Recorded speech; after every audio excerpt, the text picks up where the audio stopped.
যত পেরেশানি আসবে তুমি জিকির করবা। খোদার কসম, জিকির হলো পেরেশানি দূর করার ঔষধ।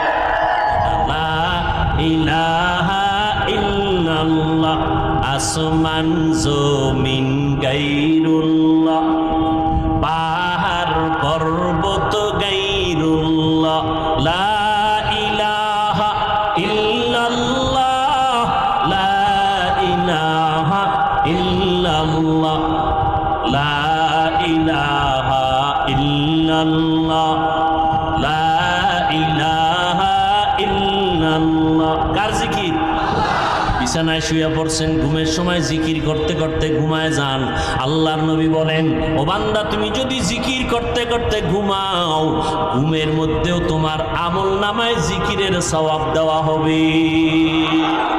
জিকিরে হাকামত গিদাই রূহে রাহ, মারহামামত ঈদেলে মজরুহে রাহ।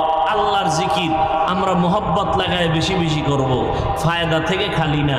মুসা আলাইহিস সালাম কয়, আল্লাহ নতুন একটা জিকির দাও, কালেমা দাও, যেটা কেউরে দাও নাই। আল্লাহ কয় লা ইলাহা ইল্লাল্লাহ পড়ো। এটা তো কমন, সবাই পড়ে। কয় মুসা জানো না, আসমান জমিন সহ যা কিছু আছে এক পালায় যদি দেওয়া হয়, লা ইলাহার পাল্লা ভারী হয়ে যাবে।